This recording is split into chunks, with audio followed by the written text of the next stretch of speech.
Good morning students. आज हम आपको पाठ में विराम चिन्ह के प्रश्नोत्तर लिखवाएंगे। विराम चिन्ह किसे कहते हैं?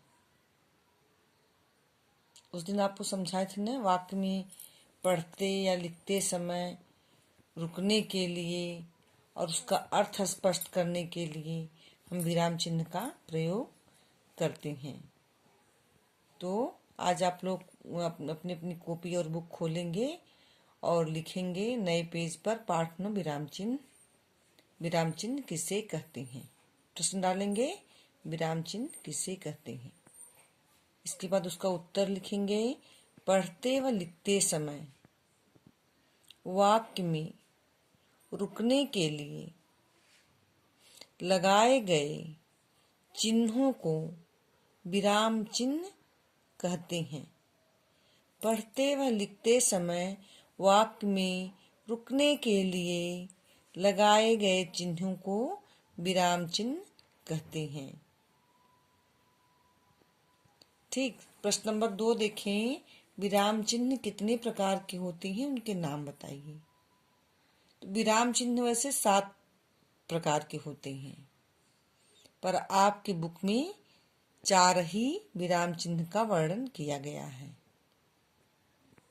तो मुख्य विराम चिन्ह इस प्रकार हैं। ठीक। नंबर 1, पूर्ण विराम। पूर्ण विराम यानी साधारण वाक्य के अंत में पूर्ण विराम का चिन्ह लगाया जाता है।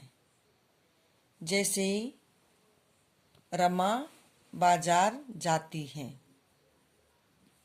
जैसे रमा बाजार जाती है। अब नंबर 2 देखिए, अल्प विराम।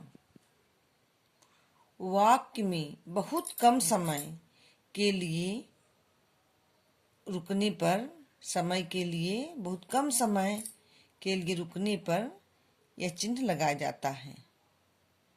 अल्प विराम चिन्ह देखते ना, इससे सेंटेंस का अर्थ भी स्पष्ट होता है अच्छे से। और कम समय के लिए, जैसे जंगल में शेर, चीता और भालू रहते हैं। शेर और चीता के बीच में कॉमा है ना, अल्प विराम चिन्ह, जिसे इंग्लिश में कॉमा कहते हैं। अब देखें, जैसे रीता गीता और सीता, रीता गीता और सीता बाजार जाती हैं, वहां पे भी अल्प विराम चिन्ह लगाया जाता है। तीसरा देखें, प्रश्न सूचक चिन्ह। प्रश्न पूछने पर प्रश्नवाचक चिन्ह लगाया जाता है। जैसे तुम कहाँ जा रहे हो, आप क्या कर रहे हो। ठीक। तुम क्या लिख रही हो। ऐसे क्वेश्चन वाले प्रश्नवाचक वाक्य पर प्रश्नवाचक के चिन्ह, सूचक चिन्ह लगाए जाते हैं। 4 देखिए, नंबर 4,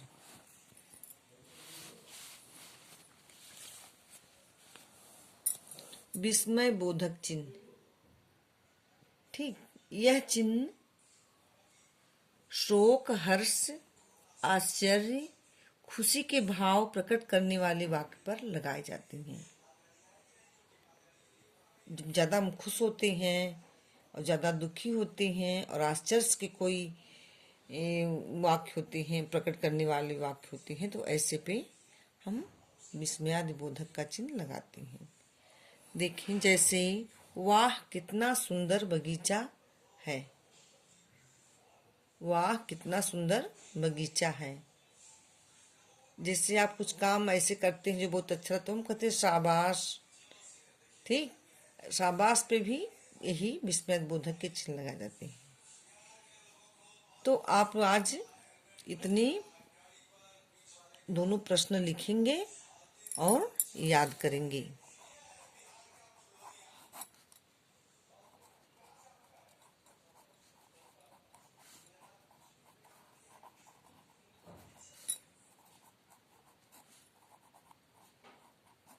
अच्छी अच्छी राइटिंग में लिखेंगे और याद करेंगे। ओके।